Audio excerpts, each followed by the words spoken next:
Good evening, good evening, good evening, everyone. Welcome to Carnivorous Grandma Speaks. My name is Robyn Herron, and I am your carnivorous grandma, back for another episode of Carnivorous Grandma Speaks. First of all, I want to say welcome, you guys. It's been a few weeks since I was on for this particular conversation, so welcome back to this show. I am streaming live on Facebook and YouTube and TikTok tonight. So if you wouldn't mind, drop in where you are watching from down in the comments. That would be absolutely amazing. I'm trying to make it so I can see. So good to see you. Good to be back with you guys again tonight. And I go live typically every Saturday night at 5:30 p.m. either for my show Coach's Corner, which is on YouTube and Facebook, or for Carnivorous Grandma Speaks. I also go live on Monday nights for Hey Sister Girl, which is typically streamed on Facebook and YouTube. So, guys, catch me over there if you're interested in those shows. Again, my name is Robyn Herron. I am a certified metabolic health coach. And tonight I want to talk about a topic that has been really, really on my heart recently. And I think that parents, grandparents, aunts, uncles, any kind of caregivers need to start thinking about this topic. And that is that our kids are struggling with metabolic syndrome. And how do we recognize that? And what do we do about it? So, my question for you tonight is, first of all, let me know where you watch from down in the comments. And I'm happy that you're here. But the question that I want to ask you tonight is, how do you know if your child, grandchild, niece, nephew, friend, neighbor is metabolically healthy? Somebody that's a kid, right? When you look at them, can you tell? Is it because they're not overweight, or maybe they play sports and they're very active? Um, Maybe they haven't been diagnosed with diabetes. Maybe even on their labs, their blood sugar came back normal at their last physical. So those things can tell us something, but they don't really necessarily tell us the whole story, because metabolic dysfunction can begin developing long before someone receives a diagnosis of type 2 diabetes or even prediabetes. And we are seeing many metabolic problems in children these days that many of us grew up thinking of as adult diseases. And they're appearing in our kids in our adolescents, right? So what we're talking about tonight is insulin resistance, high blood pressure, abnormal triglycerides, and fatty liver disease. We're looking at prediabetes and type 2 diabetes. And these are not conditions that we want our kids to begin to be in childhood with, right? Or go into adulthood with. I wanted to mention that I recently watched a video, and I was trying to find it so I could show a little clip of it tonight, by Dr. Barry. And if you guys don't know Dr. Ken Berry, you need to go and look up his channel. Like, Dr. Ken Berry is one of the amazing, good doctors in the carnivore space that's talking about a proper human diet for all human beings. And so he was talking about the fact that when a child has a metabolic syndrome as a child, the damage that it does to their body can last basically throughout their life. So we really want to catch this while they're kids and think about this while they're young, okay?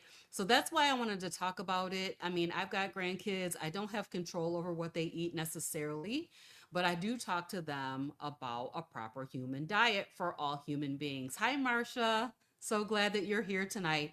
And I see Jean and Catrone 8 and Maddie, and who else over here on TikTok? Fernando, Last Peel, you, Satub, Dudley, and Keisha, and Linda. Tomorrow is here. So welcome, welcome, welcome. I'm so glad that you guys are here with me tonight. And um, basically, we want to think about things like this. We're going to talk about warning signs that our that we need to know as parents, grandparents, caretakers, aunts, uncles, friends. We need to know and not overlook these warning signs of insulin resistance in kids. So, thinking in terms of things like waist circumference, rapid weight gain. Some kids have a lot of of a rapid weight gain suddenly, and so sometimes that can be normal, but sometimes it can be an indicator that something else is going on.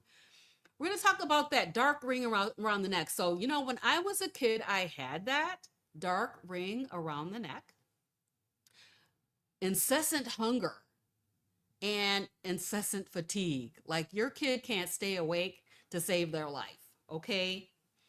And then we'll talk a little bit about blood pressure, fatty liver, and then we'll talk about what can we do about this, right? And so and then finally, let's talk about like what happens when you want to change what your kid is eating, but they don't want to change. All right. So, sometimes we can learn everything. We can work on it. We can try to bring the right foods to the table. And your kid is just like, you know what? I'm just not going to do that. I'm not eating that. So, once again, my name is Robyn Herron. I am your carnivorous grandma, and I am a metabolic health coach. I am not a medical practitioner. So, I always recommend that you work with your knowledgeable health practitioner. I'm not diagnosing or treating any disease. So if you have concerns after this conversation tonight, I'm recommend that you work with your qualified health professional, right? And, certainly if your child has metabolic disease or indicators that there may be metabolic syndrome there, you will want to work with your health practitioner. Okay. So let's talk about what is metabolic syndrome. It's not just one disease. Metabolic syndrome is a cluster of metabolic abnormalities that tend to occur together. So there are 5 major things that we typically talk about. We talk about increased waist circumference. We talk about elevated blood pressure and triglycerides, low HDL cholesterol, and elevated blood glucose.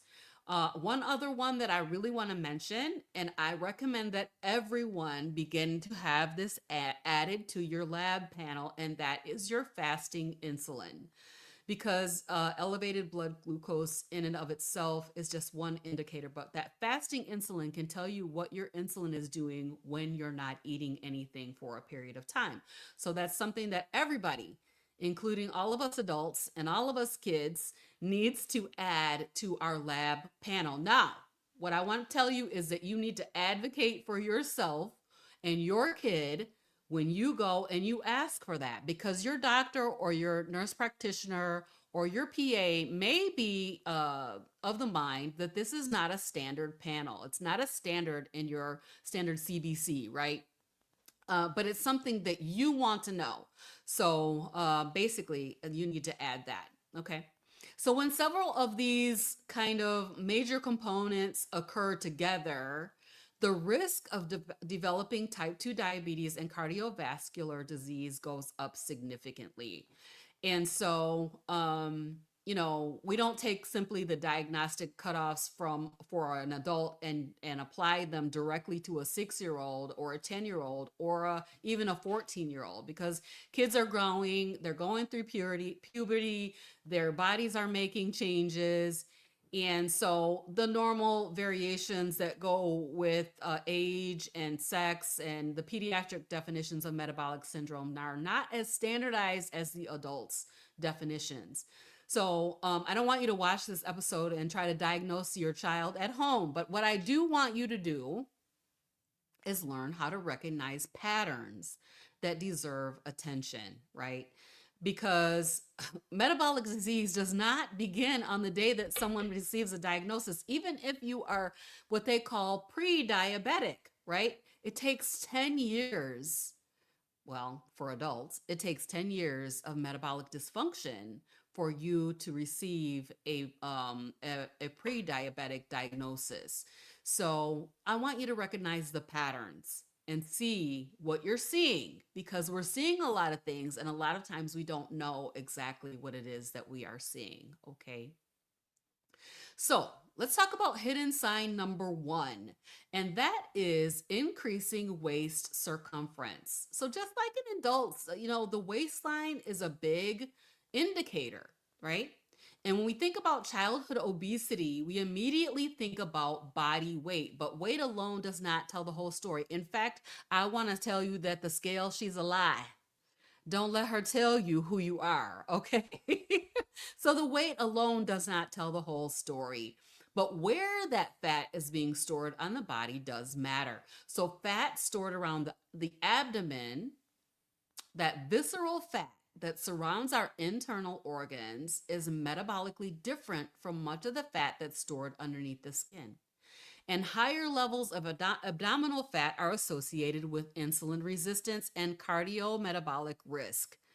So, again, I'm not just interested in what the scale says. Have you noticed that your child's waistline is increasing significantly? Are the pants becoming tight around the tummy unusually quickly? Is your child carrying substantially more weight around the abdomen? Those are observations that are worth paying attention to. And I need to make a very important distinction here, and that is that we expect kids to grow, right? Their bodies are not supposed to remain the same. They gain weight, they get taller, the proportions do change. And then certainly when they hit puberty, the body composition changes dramatically. So, I'm not talking about pulling out a measuring tape every week and measuring your child's waist. But I want you to recognize a pattern in which abdominal size is increasing disproportionately to the rest of the body. And then you need to discuss that pattern with your healthcare professional, right? So here's what I want to say is, don't shame your child about their tum-tum, okay? Don't shame them. I was the kid that was poked in the tummy and told I was chubby. And that led to years and years of this, what I like to call mental illness, and this cycle of dieting, right? So don't shame them, because metabolic dysfunction is not a personality trait. Okay, it's not a personality trait. This is a health conversation. It's not about appearance. It's not about having a thinner child. But we do want our kids, grandkids, neighbors, friends to be metabolically healthy. So, we do not want to shame ourselves or our children, okay? So that's hidden sign number one. Hidden sign number two is going to be rapid or excessive weight gain, right? So that is something, if they're gaining weight super, super fast, we know that kids should gain weight. But whether their weight is following expected growth trajectory, right? So as a pediatrician, if you're a pediatrician, you're not looking at one number in isolation. You're looking at growth over time using age and sex-specific growth charts. And a sudden shift in your growth trajectory or your weight might tell us more than a single weight measurement, right? So how is that weight over time? So maybe your child has always tracked along at a particular growth curve and suddenly begins moving upward rapidly. Maybe the weight gain is accompanied by increasing abdominal size, like we just talked about. Maybe their activity has decreased. How many of y'all's kids was just chilling out, lazing around for the summer, right? They are not getting outside or moving as much. And hopefully back to school is coming right around the corner and you can get back out and, get that movement in. So the activity decreased, their hunger maybe increased dramatically.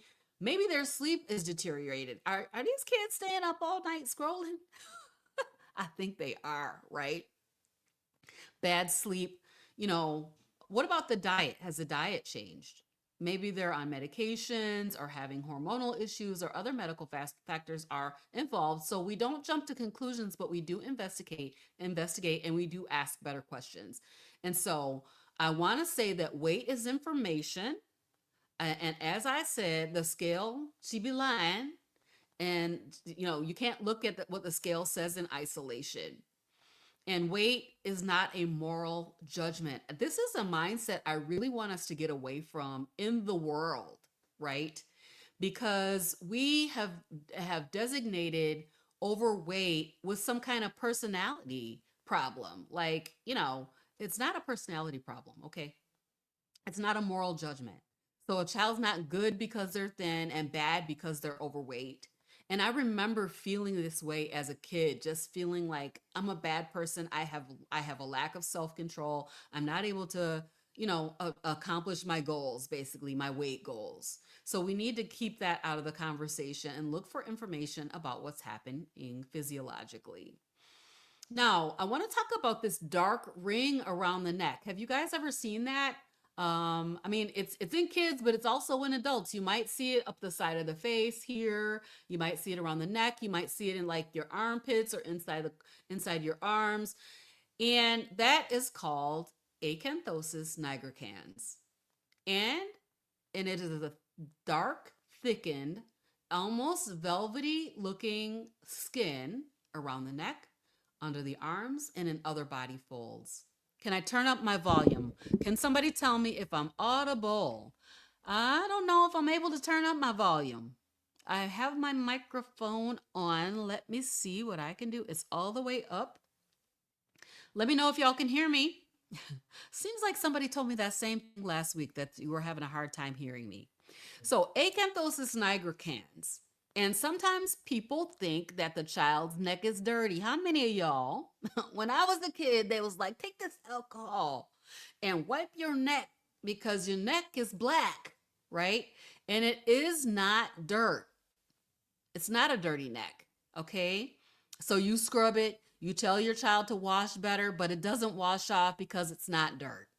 Acanthosis nigricans can have several causes, but one of the is most commonly associated with high insulin and then insulin resistance and high circulating insulin levels in the bloodstream.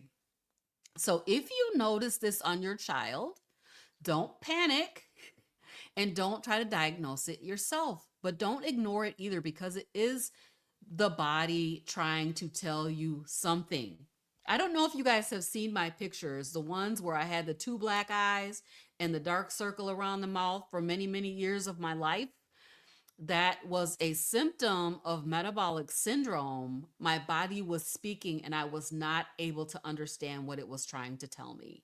So this is why we're over here talking about this today, because I want to make sure that you guys know when you see certain things, certain patterns, you need to connect those dots, okay?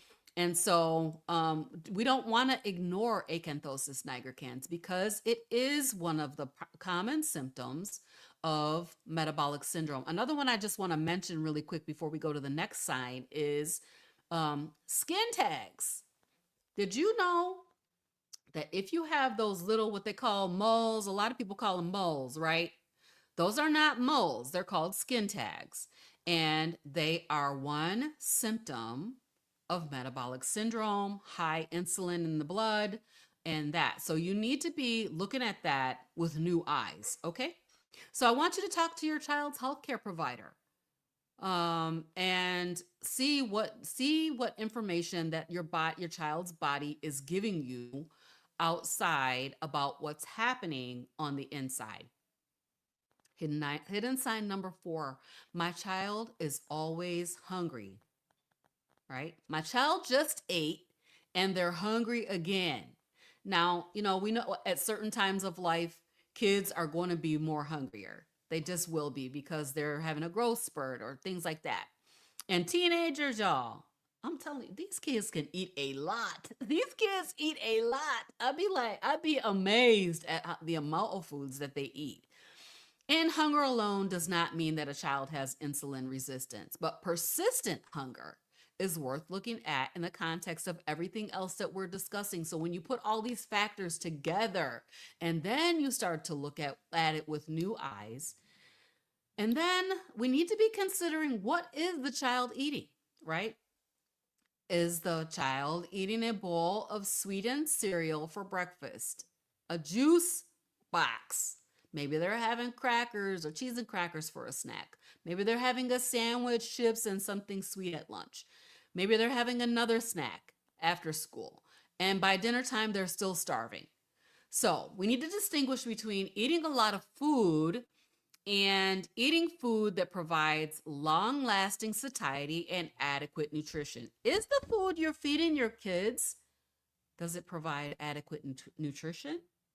Or is it just something to put in their stomach because they're hungry? So, what the things that I'm thinking about that are very nutritious, highly satiating, things like eggs, if your child can tolerate eggs, beef, chicken, fish, even turkey, and other nutrient dense animal foods. So depending on the child and what they can tolerate, there may be additional whole foods. And I say whole foods. If you're going to be on a proper human diet, then you need to be eating foods that are properly meant for humans. And that means single ingredient foods. Now, I know y'all kids is eating them Takis. Y'all feeding them kids the Takis? These kids are eating Takis. And I'm like, that is not food. That's what I would tell them. That's just not food, right? It is something, but it's not food. You can eat it, but it ain't food, right? So I need you to examine what percentage of your child's diet is actually nourishing their body, right? Versus simply providing another highly processed source of energy. Nutrients and highly processed energy are not the same thing. They're not the same thing. Okay. So hidden sign number 5 is going to be fatigue. Let's talk about tired kids. Are your kids tired? Oh, some of these kids in here, it's hard to get them up in the morning for school because they are so tired. If your child is constantly exhausted, we don't want to automatically label them as lazy. We need to ask some more questions. Let's ask better questions, okay? How much are they sleeping? Did you know that kids need like 9, 10 hours of sleep a night? They need a lot of sleep. And what time are they going to bed? These kids, I be up, y'all, I know that y'all know I got this new job. So I be up at 11 o'clock for a meeting at night. 11 at night, going to a meeting. I'm in a meeting till maybe 11:30, 12 o'clock, maybe 12:30 sometimes. And these kids still be up, playing and talking and laughing. And I'm like, go to bed. Why are y'all still up and it's midnight? Right? So what time are they going to bed? And then are they on their device all night long? Even the television, they need to turn it off when they're going to bed, especially with this back to school coming up. We don't need our kids to be exhausted from having scrolled all night long or been on their phone or watching TV all night long. They need to go to bed. Are they waking up refreshed? Like, if they get that 9, 10 hours of sleep, they should wake up refreshed. And then are they physically active during the day? Are they getting that movement in that allows them to drain that energy out, right? Of course, we talk about food and are they eating good nutritious food? Questions that you can ask is, do they have an iron deficiency or another nutritional issue? Maybe they could potentially have a sleep disorder or maybe another underlying medical condition. So the one thing that we're talking about tonight is whether or not metabolic dysfunction is a part of that picture. Because fatigue, of course, is incredibly non-specific, many possible causes. But if they're not sleeping, that's probably a big factor, right? Persistent fatigue is information, and we need to put it in context of all the other signals that we're getting, right? So investigate it and don't just dismiss it. Does your child have high blood pressure? This might surprise a lot of people, but children can develop high blood pressure. And so, pediatric clinicians will measure blood pressure in kids. And blood pressure in children is definitely interpreted differently than it is in adults because age, sex, and height can matter when determining what's normal. But persistently elevated blood pressure deserves attention. And in combination with some of the other factors that we have discussed, we need to think about whether or not that metabolic dysfunction may be playing a part in the picture, right? Let's see. What else? I see a comment in here. Oh, Julia is telling me that she came from a birthday party with her grandkids and that we would be so proud of them for the choices that they had for the birthday party. I know that when on my grandkids' first birthday party, they gave them a cake to smash. And if I was a parent today, I probably would not do anything with that kind of thing, giving them a cake because it's just a setup for failure in the future. So, yes, they had lots of meat at the birthday party. That's awesome, Julia. Congratulations on great, great choices, right? So, don't wait till adulthood to care about blood pressure. High blood pressure in kids is problematic as well as it is in adults. Hidden sign number 7 is going to be fatty liver. And I think more parents need to know about this one. Because children can develop fatty liver disease associated with metabolic dysfunction. And sometimes there's no obvious symptoms. Your child might feel fine, but it might be discovered because their liver enzymes are elevated or because additional testing is done. Think about that. So a child can look okay, feel okay, and still be accumulating excess fat in the liver. That fat around the organs, that visceral fat that's around the organs is hugely problematic in children as well as in adults. So we want to make sure that we are looking for all of the signs and symptoms. If your child is having labs drawn and there are elevated liver enzymes, this is a potential signal that your child may be suffering with metabolic syndrome. All right, how about blood sugar and insulin resistance? So blood sugar and the insulin resistance is like right at the heart of the metabolic health conversation because elevated glucose matters. Now, elevated glucose is one part of the story, but what happens, right? Because our bodies are working very, very hard to maintain blood glucose within a narrow range, right? So at any time in your body, there should be about 1 teaspoon of glucose, 1 teaspoon of glucose in all of your blood. And we're putting in a way more than that, right? So 1 teaspoon, 4 carbohydrates, we talk about that sometimes on here. 4 carbohydrates is about a teaspoon of sugar, a teaspoon of glucose. Think about that. How much sugar is your child eating? And then your cells become resistant to insulin because that insulin is coming out to chase down the glucose and stuff it into your fat cells. I say that on here all the time, right? When cells become insulin resistant, the pancreas may compensate by producing more insulin, right? So for a period of time, that compensation might help keep your glucose from rising dramatically. Now, here's where that secondary lab that I talked about earlier comes into play. And we need to think about that fasting insulin because your glucose could be normal while your fasting insulin is high, which is still an indicator that you have something going on. Your pancreas is putting out more insulin to deal with glucose, right? So that compensation may help keep the glucose from rising dramatically, but eventually in some people, the system can no longer compensate adequately and your blood glucose begins climbing. So here's where you see high blood glucose and high fasting insulin. So that progression can ultimately lead to prediabetes. As I said, prediabetes is not it's not a sudden onset thing, right? It's something that has accumulated over time. And, so that is a progression leading to prediabetes and then ultimately type 2 diabetes, right? So when we're evaluating a child who has significant risk factors. The conversation needs to be broader than whether or not their glucose was high in isolation, right? Get that fasting insulin lab drawn. And then talk with your healthcare provider, your child's healthcare provider, about getting that entire metabolic picture, um, and what screenings might be appropriate for your child, right?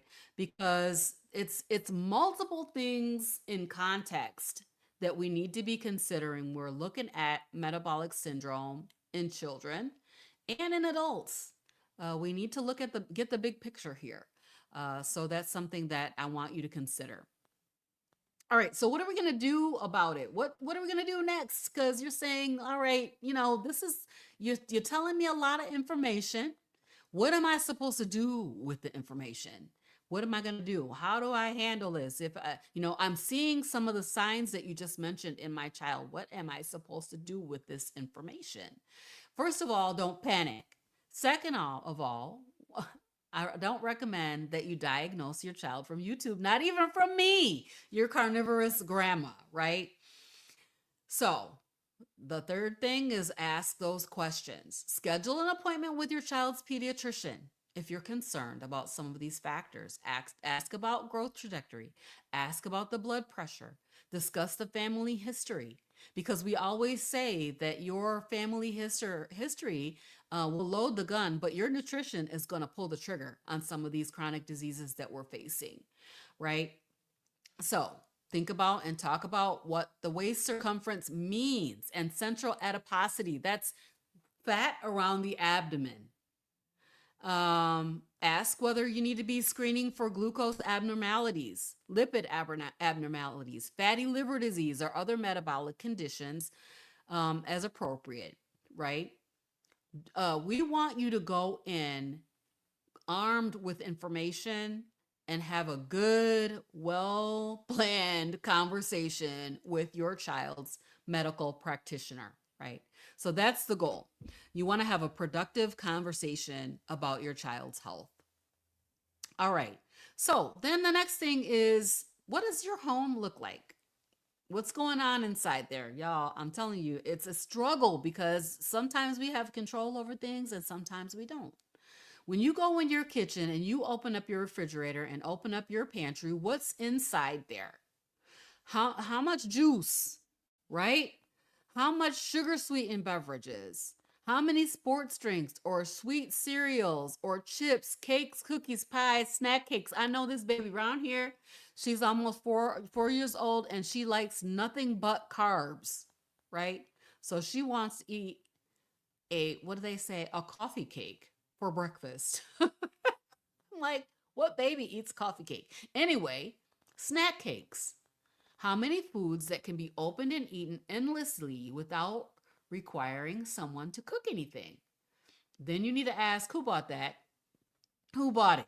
Because children are not generally driving themselves to the grocery store and going shopping for themselves. We, the adults, are creating the food environment for them.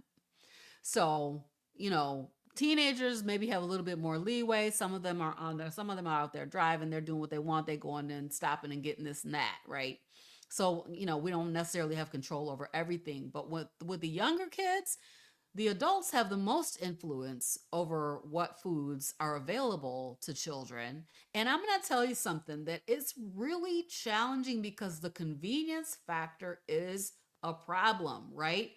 We have gone from the days back in the 40s, 50s, when the parents cooked the food, to a day when everything is convenient.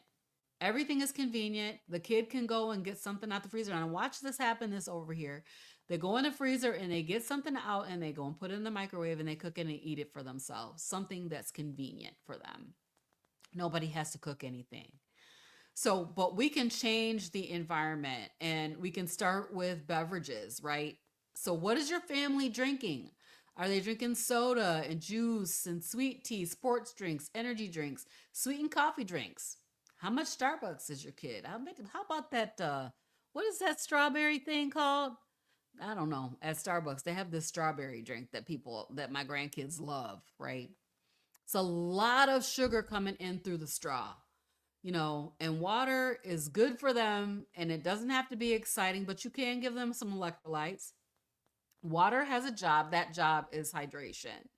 And so we need to making sure that they're getting hydrated, drinking some water sometimes. Do y'all kids drink water? Anyway, that simple change, maybe switching from sugary drinks to non-sugary drinks, would be beneficial. The next thing is to put protein back at the center of the meal. Are your kids eating meat? I know y'all not surprised I said that, right? Because I am your carnivorous grandma after all. And I'm definitely going to talk about meat because everybody needs to be eating it. So I'm talking about kids. I'm not telling you necessarily to immediately put your child on a carnivore diet, strict carnivore diet, right? Although I think some kids could benefit from it, you know. And so kids are growing, developing, maybe, there may be some single ingredient foods that could be beneficial to them besides the meat. But we need to think about dietary changes and the challenges around that. It can be quite difficult, as I'm seeing, because when my grandkids moved in here, my goal was to get them on a ketogenic or carnivore way of eating, and it's been over a year, and I've not been able to accomplish that goal. So it's not easy. Don't get me wrong. I'm not saying that this is an easy thing. It needs thoughtful planning. But if you have kids and you're interested in carnivore, I would recommend that you check out the Carnivore Family on YouTube. I think they're on TikTok now as well. Their channel is called the Carnivore Family, and all of them and all of their kids are carnivore. At least they were last time I recall. So check them out. And that is a really, really good, she gives some very good tips about if you want to try carnivore with your kids, how to do that, and how she converted her kids over to a carnivore way of eating. Those kids are amazing. They go and get some chicken or a pork steak out the refrigerator, put it in the air fryer and cook it themselves at 2, 3, 4 years old. Unbelievable. So go and check out that channel. It's really cool, really interesting. So we need to stop treating protein as an afterthought. Protein should be the primary thing. Your kid needs to eat meat. And so we need to build the meal around that. So that is one thing that I can say, is that when it's me cooking for them, the main thing that I'm going to make is some meat. Now I might throw a vegetable with it for them. But yeah, the main thing that they're going to get is some meat, some chicken, or like yesterday I did pot roast in the pressure cooker. Real easy, quick. In an hour they're eating, so it's not bad at all. So stop treating protein as an afterthought. Build your meals around nutrient dense protein. What about eggs for breakfast? How about some boiled eggs, instead of a sugary cereal? What about meat with a meal instead of a plate dominated by highly processed starches? How about some fish? If your family can tolerate fish. Beef is the most nutrient dense. Beef, lamb, anything that chews the cud, goat, bison, any of those things. They're really good for you. Chicken and turkey. So these provide complete protein and important micronutrients. Build the rest of your child's diet thoughtfully, right? Thinking about what it is that you're trying to do. Food is nutrition. Food is information. It's going into the body and it's giving certain signals and, converting in ways. And we need to be really thoughtful about that. How about getting your kid moving again? Is your kid sedentary? Have they been going outside? Now, my daughter had the nerve to buy a pool and put it up in our backyard. So our grandkids have been swimming this summer. They've been playing, splashing around in the pool. So that does help. But, are they getting outside and play? Go outside and play. Now look, I'm 60. I just turned 60. But when I was a kid, it was like, go outside and don't come back in this house until I tell you to come back in, right? Go outside and play. And that's what we did when I was a kid. We played outside all day long and we came back in at the time that the street lights came on, and that was that. We was not able to stay in the house all day. Just we didn't have tablets and devices and phones and all that stuff. What about riding bike, playing some basketball, swimming, dancing? Go walk the dog. These people have a dog. The dog don't never go nowhere. uh, Go hiking, play some tag, get outside and move. So, again, movement should not be punishment for eating, but it's part of being human. Our bodies are designed to move, and we want to be able to move our entire lives.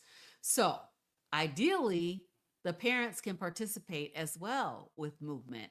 I know y'all tired. I know y'all tired. I'm tired too, honey. I'm tired.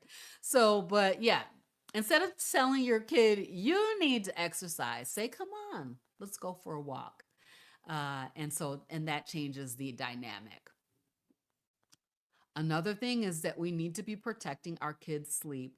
Our kids need 8, 9, 10. Some littler kids need even more sleep than that, right?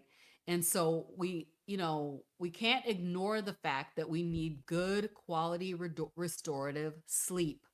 So a child who is chronically sleep deprived might experience changes in appetite regulation, insulin sensitivity, mood.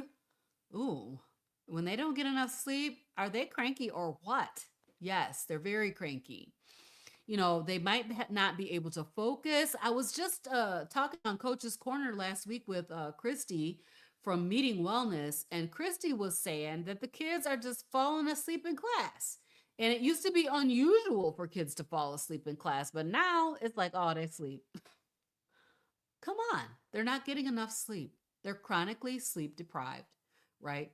So, food, movement, and sleep all matter.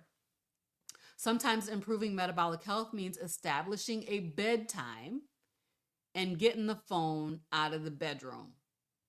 And as kids are getting ready to go back to school, it's time to set those boundaries back in place and get them ready to go back to school effectively. Okay? It's not fun. It's not glamorous. It might be a fight, but it's going to be worth it for them. They need to get their rest. So, yeah, it does matter. All right. So here you go. You've watched this show. You're fired up. You're seeing some signals, and you wanna, you go into the grocery store and getting the foods that you need, those proper human diet foods, single ingredient foods for your kids. Cleaned out your pantry. Tomorrow morning you cook eggs, and your child's like, his name is Riley, and Riley is like, no, thank you. I will not be having any of that. I'm not eating that. That's the reality of the situation, because the kids may not appreciate your newfound enthusiasm for metabolic health, even for their metabolic health, and we have to face it head on. So, I'm looking at Riley right now, my grandson, Mr. Riley. He's about 7 years old and has something to say about everything. And so I'm looking at him, and he is like, now here's the funny thing, because Riley really likes steak. But one day I made steak, and I gave Riley the steak, and Riley threw the steak in the trash. I was beside myself. I was beside myself. How are you not going to eat steak? How are you going to throw my steak in the trash, right? They just won't eat it. They only eat chicken nuggets. Just like I said, this here little girl over here, Autumn, she only wants to eat like a coffee cake or something sweet. She wants to eat carbohydrates only, right? Or my teenager is going to go get what they want from the store. If I stop buying cereal, they're going to lose their mind. Yeah, I believe they will. I totally get it. And I totally agree with you. None of us like change. If you've been eating a particular way for years and somebody suddenly changes everything, you're probably going to have an opinion about it. So you can expect resistance. If your child has eaten sweetened cereal every morning for 6 years and tomorrow morning you put eggs in front of them, they might not say, "Mother, dear mother, thank you so much for supporting my long-term metabolic health." They're probably going to say, "Where's my cereal?" And that is normal. So we are competing against foods that we're asking our kids to give up: candy, cookies, chips, sweetened cereal. Even sometimes, you know, I'm there and I see them getting candy and I'm like, I give up. I give up. Fast food, snack cakes, sugary beverages, highly processed foods. They're intensely rewarding and they're designed to be incredibly addictive. You think about your own struggle with those addictive foods, right? Yeah, highly processed foods, intensely rewarding. They're there to hit that bliss point and make you feel so good, hit those dopamine triggers and make you feel good, right? So, nobody ever said this. Robyn, they call me up. Hey, Robyn, I've got a crisis. My grandson broke into the refrigerator last night and ate an entire bag of broccoli. Who's saying that? That's not the problem. We're dealing with foods that are intentionally formulated to taste extremely good and encourage continued consumption. So then we expect that steak and eggs to compete with the packaging, the sweetness, the crunch. Do you like to snap and crunch on stuff, right?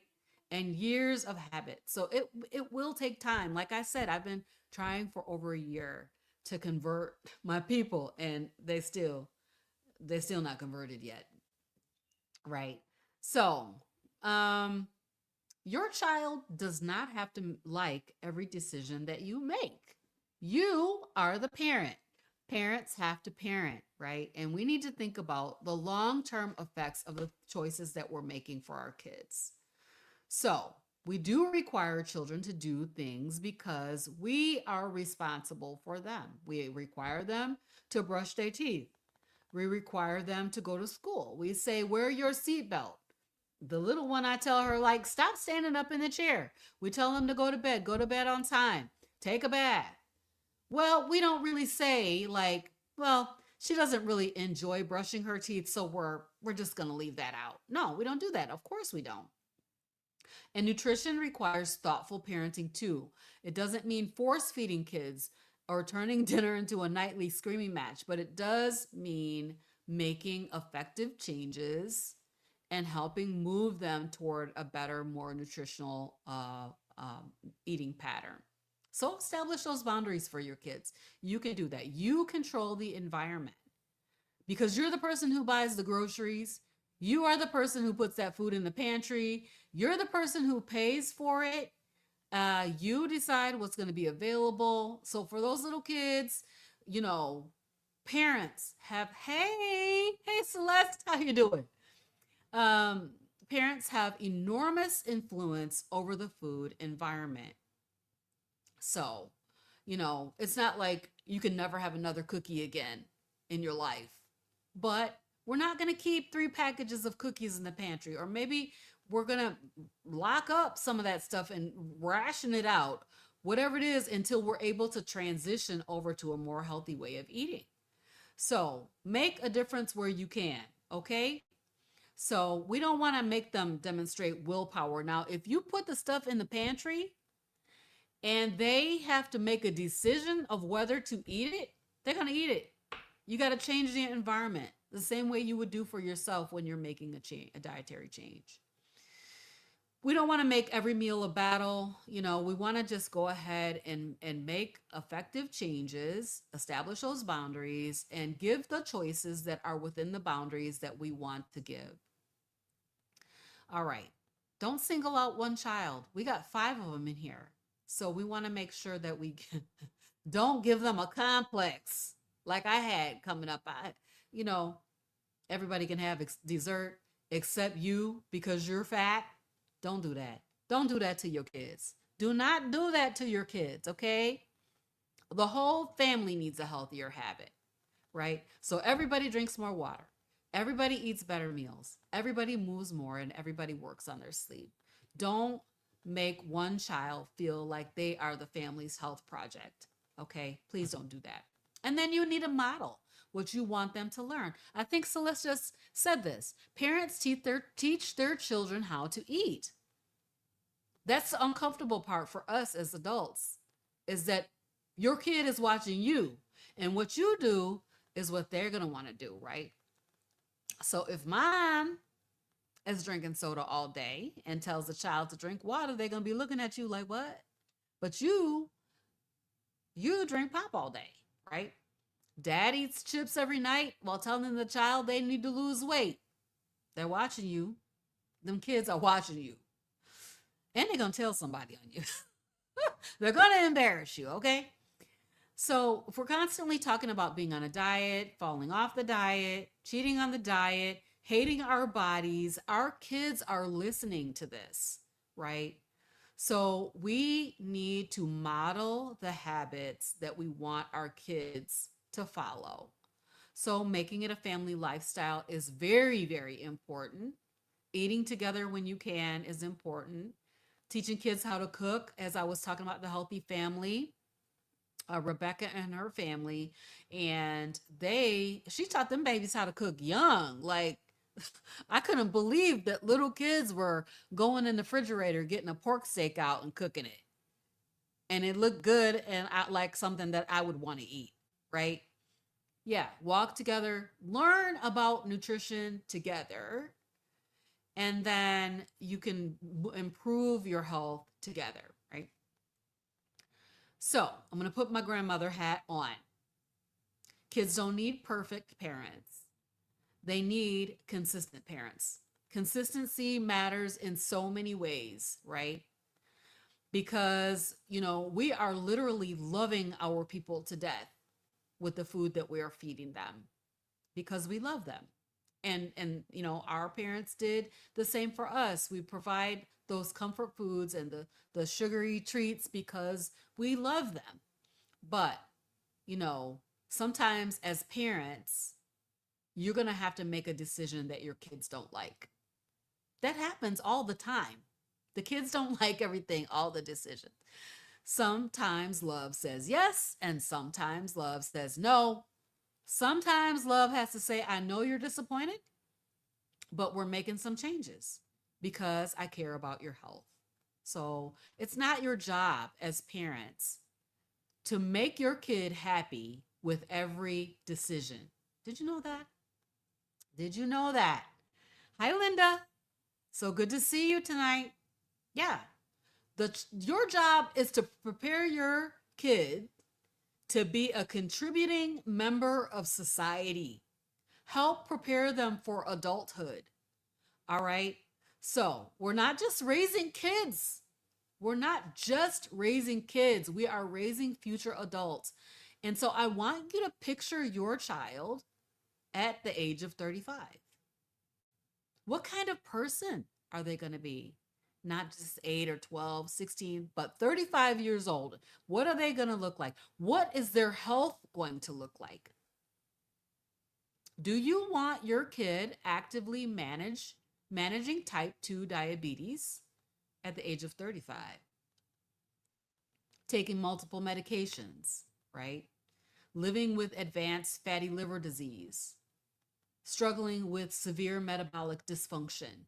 Or do you want them active and strong? You want them to be able to work and travel and live their life. You want them to play with their own kids, right? You want them to be able to live their lives without preventable metabolic disease dominating every decision.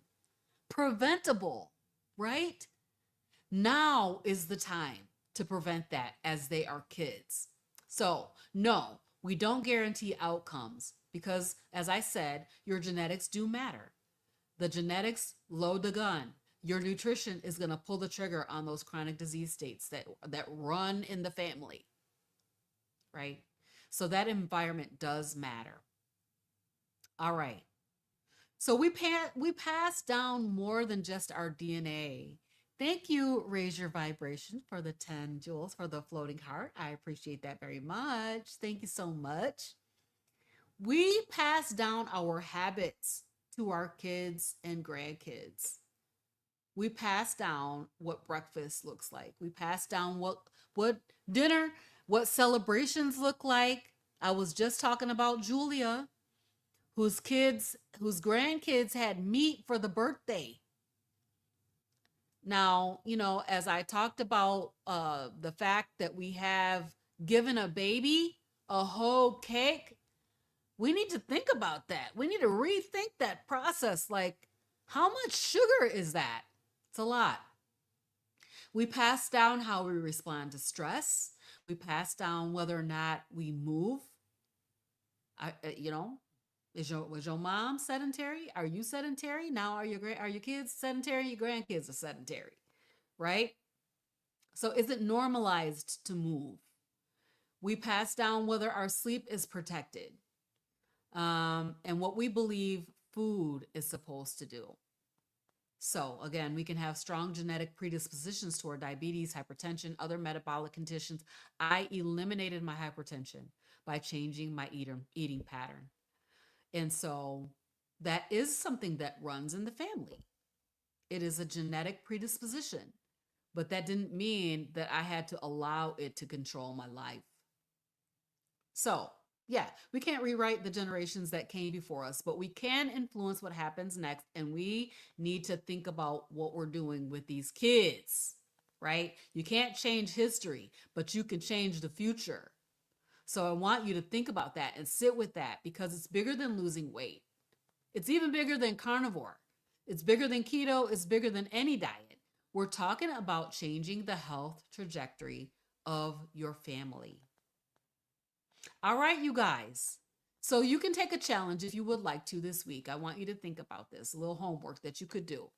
Go to your kitchen tonight and open the refrigerator. Open the pantry without judging yourself. Don't throw everything away in a panic. Just look and ask yourself, is the food environment in this house making it easier or harder for my family to become metabolically healthy? And then change one thing, just one. You choose what that one thing might be. You know, maybe you're going to eliminate the sugary cereal and go ahead and cook them kids some bacon and eggs, or some, you know, sausage and eggs or something like that instead of that sweetened cereal. Maybe you're going to eliminate that juice. Don't give your kids juice. It's too much sugar, right?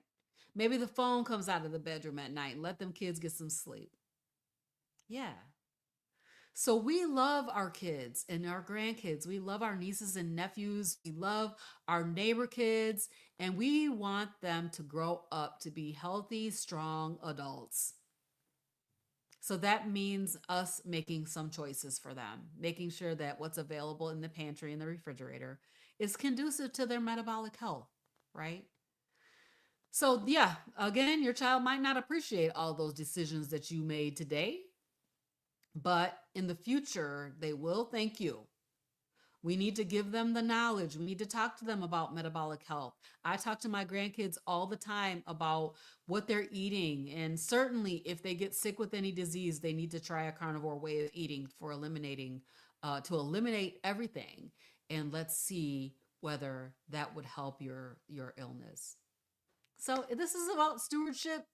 It's about taking care of our kids and our families and loving them to life. My name is Robyn Herron, and I am your carnivorous grandma. I hope to see you over here in Kalamazoo, Michigan at Impact Meetup and Eat Up with Carnivorous Grandma and friends on September 5th. It's going to be so amazing. If you're not going to be there, I will be going live at some point during that day, and we do take a lot of video and share some of that out. We are going to be sharing the Healing Humanity documentary, and I'm very honored and proud to be one of the many locations that's going to be showing that screening. So I'm super excited and thankful to Carrie and Adam from the Healing Humanity team for coming and allowing us to be able to present that video. It's going to be the documentary. We've been waiting for it for quite some time, and so I'm super excited to be able to see it. And my motto is changing minds, healing bodies. So let's never underestimate what can happen when one family decides that this generation is going to be healthier than the last. I hope to see you next time on CarnivorousGrama Speaks. Thank you, everybody. See y'all later.